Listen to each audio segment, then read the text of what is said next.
In this video, we will talk about how to get your paper and sketch ready and a variety of different watercolor techniques and applying them to an actual image. Alright, in this video we're going to go straight start to finish with all of my paint already mixed. It's helpful in watercolor to have a lot of your paint already mixed so that when your watercolor is wet, you don't have to go way back into it and let it dry. If you really want those smoothly blended washes, you're going to have a lot of your colors mixed first. You'll notice I have my sketch here. It's really light because you don't want the pencil to overwhelm it. If you accidentally went over it way too much with a pencil, you're going to need to take an eraser to it and just lighten your pencil. This is on watercolor paper. Watercolor paper should have a texture to it. You're going to want to use the textured side. I've got my water, I've got my salt, I've got paper towel for some manipulating. I've also got my reference image, not for my colors or anything, but just so I can see the shadows. And then of course I have my palette and I have my macaron. So the first thing I'm going to do is I'm going to rehydrate my colors. The beauty of watercolor, truly, and one of the things I love the most, is that watercolor stays hydrated, or it dries out and all the pigment stays. So you're not going to lose your watercolor just because it dried out. You actually, in between sessions, are going to want to let it dry out so that all the water evaporates and you're only left with the pigment. That's what makes it really easy to carry around with you. So if you're doing a lot of traveling, watercolor is your best friend when it comes to really easy to use supplies. Alright, so the first thing I'm going to do is I'm going to actually create a little bit of a wash over top. Now I don't want it to puddle up. That's what bends my paper. And it's also really not great for your paintings. You don't want it to puddle. You want the water to soak through the paper. And you want to remove all puddles. For this part, adding my lighter value in first. In watercolor, you want to work light to dark. You cannot go back over with lighter paint. It will never cover up your darks. So that's kind of where it's different from acrylic paint in that you can't just go over it with white. You have to go from your lightest stuff to your darkest stuff. So light to dark, back to front, less detail to more detail. Alright, so I've got a pretty good wash down here. Now, if I want my light to be coming kind of from this source up top left, so I can take my thirsty brush here, and I can start to soak up a little bit more of my pigment, and that'll make a highlight there. In order for your brush to pick up more pigment, it needs to be almost dry when you use thirsty brush. Alright, then I'm going to take some of my darker values. And I'm going to start to work it into my shadows. Now if you want this to be a really smooth gradient where you can't see the edge, you have to do it while it's all wet. And let's say that it's not maybe just like a lime, but maybe it also has some blue in it. So I'm going to rehydrate my blue here. And I'm actually going to drop wet color into my wet paint. So when I touch my paint to this wet color, it's going to spread around and it creates this sort of spidery texture. Now once you kind of lose that wet on wet technique, it will be a lot more harsh. So you can kind of see in here where my paint had dried a little bit more, it's not having that spidery effect anymore. So that's kind of the importance of working with it while it's kind of in that state. So you can see sort of here that spidery, really soft texture. And you can always tip your paper.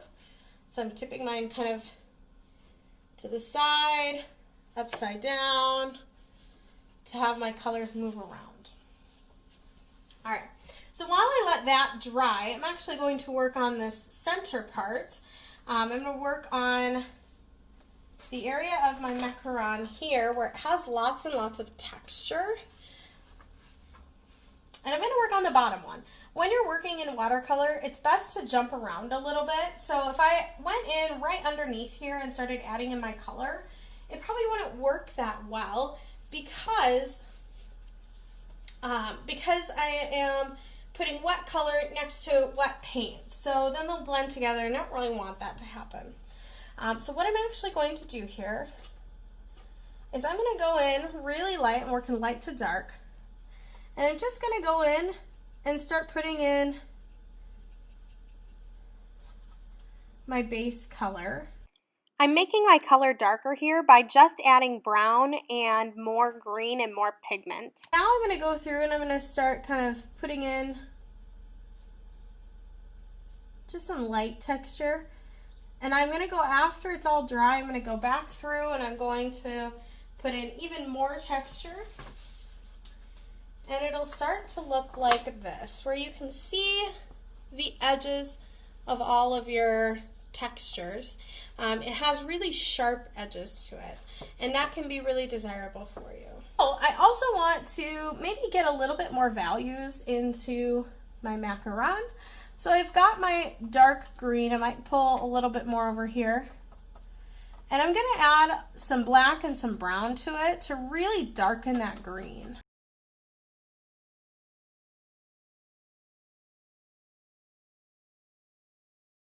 Now I've got some deeper shades on the bottom here. So I'm going to go in with my really light green. To make my light green, I'm using a lot of water and a little bit of yellow and a little bit of green and a tiny bit of red.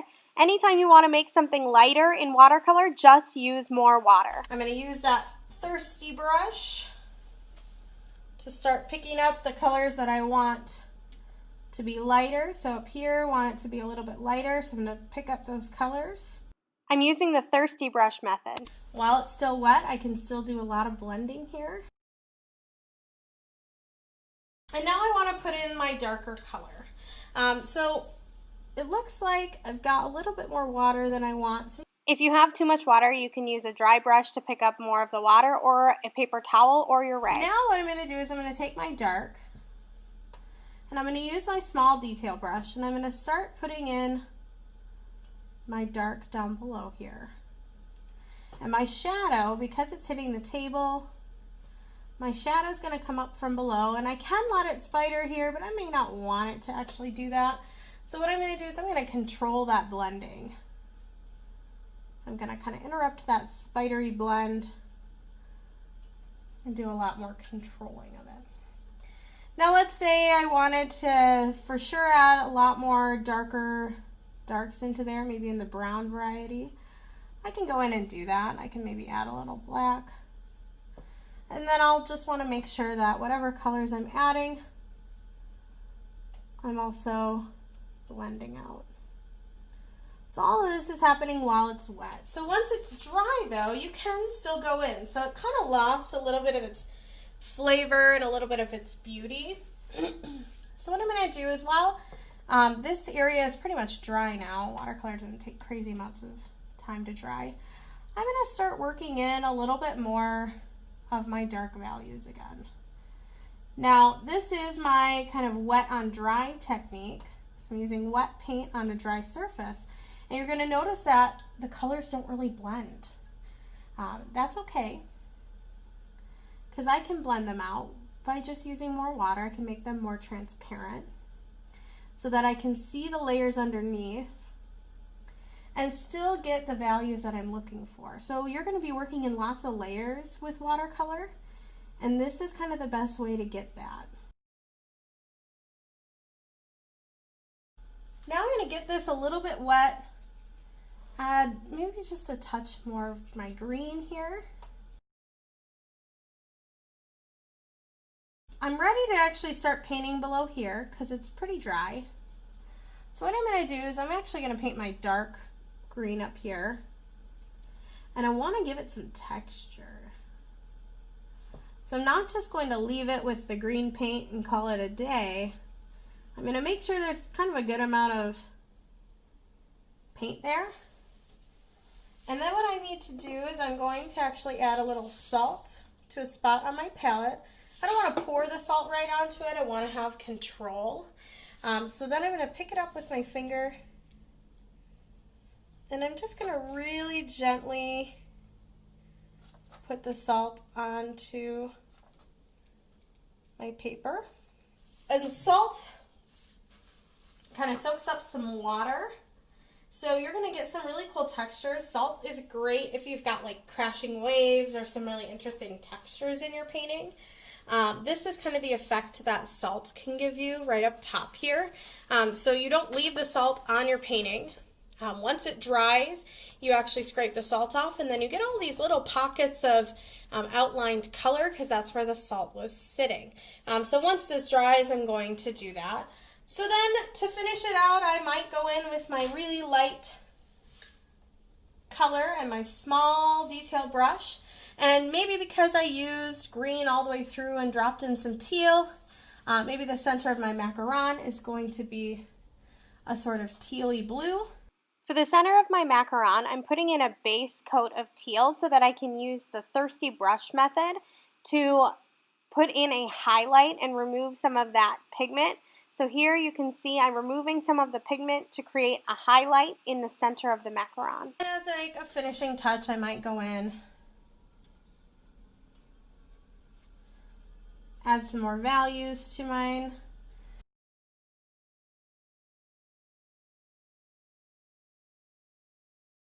And I think a mistake that people make with watercolor is they kind of go one round and then they're done. So they think, oh, well, I think that one just looks good. I'm not going to touch it anymore.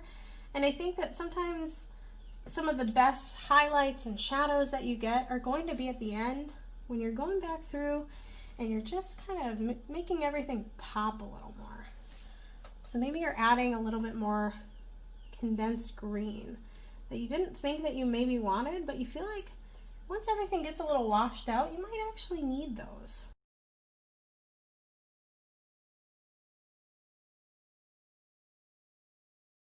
And then once it's dry, I might come back to it. I might make some changes. It's up to me.